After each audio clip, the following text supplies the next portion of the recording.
और विश्वामित्र की story research करते हुए मुझे रियलाइजेशन हुआ कि उनका जो जन्म हुआ था एक स्पेसिफिक वरदान के कारण हुआ था, और उस वरदान के 2 पार्ट थे, और दूसरा पार्ट जो था that was Parshuram. So a lot of people don't know कि विश्वामित्र और Parshuram are related. They are act so Vishwamitra की बहन जो थी सत्यवती, उनका जो हस्बैंड थे रुचिक, वो रुचिक ऋषि थे। उन्होंने एक पोशन बनाया, एक मैजिकल पोशन बनाया जो उन्होंने 2 हिस्सों में बांटा। एक उन्होंने अपनी वाइफ को दिया और एक अपनी सास को दिया हेयर के लिए, क्योंकि जो राजा थे सत्यवती के पिता गाधी, उनके कोई संतान नहीं थी, तो बेटी की उनकी शादी हो गई ऋषि से, तो अब सिंहासन पे कौन बैठेगा। तो उन्होंने एक पोशन बना के आधा आधा बांट दिया, और ये दोनों लेडीज़ ने एक्सचेंज कर लिया अपना अपना portion for some reason. Okay, so exchange करने के कारण उन्हें ये पता नहीं था कि रुचिक ने दोनों पोर्शंस में अलग अलग क्वालिटीज़ के कैरेक्टर्स डाले हैं। तो जो उनके अपनी बीवी को जो मिलना था, अपनी पत्नी को जो मिलना था पोर्शन, उसमें गुण थे ब्राह्मण वाले, क्योंकि उस बच्चे ने जंगल में रहना था, आश्रम में रहना था, और उसको वेद पढ़ने थे, वेद पुराण पढ़ने थे। जो रानी के लिए उन्होंने बनाया था पोर्शन, उसमें क्षत्रिय के गुण थे। अब क्योंकि दोनों लेडीज़ ने एक्सचेंज कर लिया पोर्शन, वो गुण भी एक्सचेंज हो गए। तो उस एक पोर्शन से जन्म हुआ विश्वामित्र का, जो क्षत्रिय तो पैदा हुए पर उनमें ब्राह्मण वाले गुण थे, इसीलिए वो आगे चल के ब्रह्म ऋषि बने। और दूसरे पोर्शन से पैदा हुए परशुराम, जो ब्राह्मण पैदा हुए पर उनमें क्षत्रिय गुण थे, इसीलिए वो आगे जाके वॉयलेंट बने। सो वो दोनों स्टोरीज रिलेटेड थी। तो विश्वामित्र करने के बाद मुझे ये पता था कि अगली बुक मुझे ये दूसरे पात्र के बारे में ही लिखनी पड़ेगी, क्योंकि इट वाज इनकम्प्लीट अदरवाइज। और विश्वामित्र महर्षि के और कोई सिग्निफिकेंट कॉन्ट्रीब्यूशंस है हिंदुइज्म में? बहुत जैसे कि गायत्री मंत्र आपने सुना होगा। तो गायत्री मंत्र was discovered by Vishwamitra.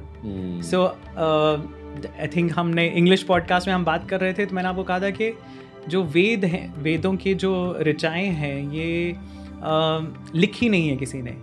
These were seen, these were एनविजन्ड।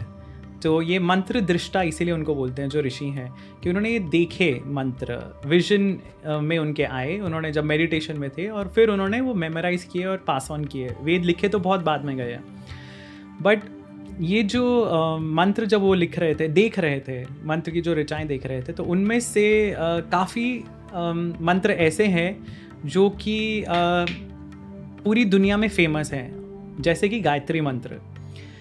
Gayatri मंत्र विश्वामित्र ने ऐसे ही देखा था, वो उसके मंत्र दृष्टा हैं।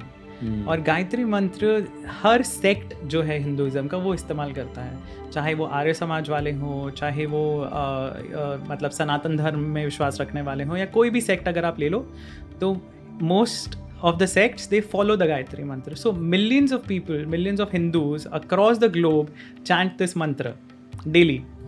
गायत्री मंत्र बोल के ही बच्चे का यज्ञोपवीत किया जाता था। सो जो जनेऊ पहनाते थे बच्चों को पहले, तो वो उस टाइम पे उनको दीक्षा जब दी जाती थी, पहला मंत्र उनके कान में जो बोला जाता था वो गायत्री मंत्र था। दैट इम्पॉर्टेंट मंत्र वॉज डिस्कवर्ड बाय विश्वामित्र। सो ऐसी बहुत सारी छोटी छोटी चीज़ें थी जो उनकी लाइफ में, जो मुझे बहुत फैसिनेटिंग लगी। और सिर्फ यही नहीं, हम इंग्लिश पॉडकास्ट में साइंस के बारे में बात कर रहे थे, तो इसमें एक साइंस फिक्शन का एलिमेंट भी है विश्वामित्र की स्टोरी में। एक स्टोरी है राजा की, त्रिशंकु की, और जो हरिश्चंद्र के पिता थे, और उनकी स्टोरी में वो त्रिशंकु को स्वर्ग तक पहुंचाने के लिए विश्वामित्र ने प्रॉमिस किया था कि मैं तुम्हें पहुंचाऊंगा, पर इंद्र को वो मंजूर नहीं था। तो इंद्र ने उनको वापस, सत्यव्रत राजा थे, उनको धक्का दे दिया वापस। तो इसीलिए वो बीच में लटक गए, आसमान और धरती के बीच में, इसीलिए उनका नाम त्रिशंकु। 3 एक्चुअली उन्होंने सिंस किए थे, इसलिए भी उनका नाम त्रिशंकु पड़ा था। तो वो जो राजा थे वो लटक गए बीच में। तो विश्वामित्र को इतना गुस्सा आया और उनके पास इतनी पावर थी, he started creating another parallel universe. उन्होंने एक अनदर क्रिएशन बनानी चालू कर दी अपनी योगिक पावर्स से। अनइमेजिनेबल कि आप पूरी एक दुनिया, मतलब एक प्लैनेट नहीं आप बना रहे हैं, आप पूरा एक अलग क्रिएशन कर रहे हैं।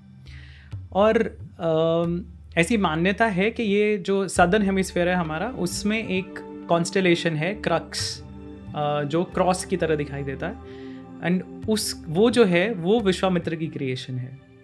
सो आप इमेजिन कर सकते हो कि कॉन्स्टलेशन मतलब स्टार्स, उनके अराउंड घूमने वाले प्लैनेट्स, क्या क्या चीज़ें he could create, that is the story. He could create because of his yogic powers.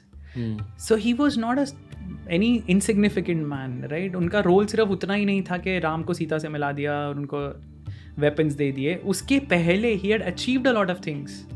ये सब उनके अचीवमेंट्स थे पहले के। And then again he appears as a guide, at least in my book I have used him as a guide for Parshuram also. क्योंकि परशुराम की जो story है वो विश्वामित्र से थोड़ी अलग है। विश्वामित्र ने खुद कंट्रोल लिया अपनी डेस्टिनी का, और उन्होंने बोला कि मैं राजा हूँ बट मैं ब्रह्म ऋषि बनना चाहता हूँ और मैं ये करूँगा, चाहे सोसाइटी ने उन्हें कितना रोका। तुम्हारी रिस्पॉन्सिबिलिटीज़ हैं, तुम्हारे बच्चे हैं, पत्नियाँ हैं, राज्य है, वो सब कौन संभालेगा। उन्होंने डिसाइड किया कि मुझे ब्रह्म ऋषि बनना है, मुझे वशिष्ठ से ज़्यादा पावरफुल ब्रह्म ऋषि बनना है। तो वो जिद में आके उन्होंने अपनी डेस्टिनी चेंज की। परशुराम के लिए सर्कमस्टांसेस वर मोर इम्पॉर्टेंट। तो इसीलिए अगर आपने मेरी बुक पढ़नी शुरू की तो उसमें आपको रियलाइज़ होगा कि शुरू में परशुराम का कहीं नाम भी नहीं है। Parshuram actually comes in the middle of the book, क्योंकि उससे पहले की जो चीज़ें हो रही थी, जो पॉलिटिकल सिनेरियो था इंडिया का, जो डिफरेंट ट्राइब्स थे who were fighting for supremacy, there were other kings, there was Ravan who was already there existing at the time of Parshuram. और उस टाइम पे एक राजा थे कार्तवीर्य अर्जुन, जिनका नाम किसी ने सुना नहीं है। सहस्त्र अर्जुन सेम। सो सहस्त्र बाहु अर्जुन और Kartavirya Arjun is the same person.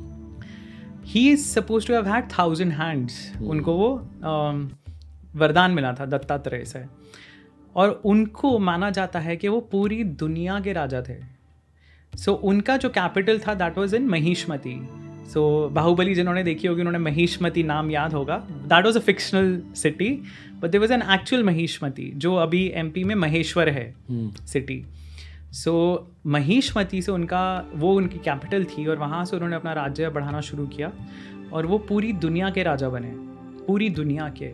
तो जो भी सिविलाइज्ड वर्ल्ड था उस टाइम, उसके वो राजा थे। सो और मैं जब गया था, मैं एक्चुअली प्राइमरी रिसर्च के लिए I went to the place Maheshwar, and there is another place which is the birth place of Parshuram which I will talk about letter.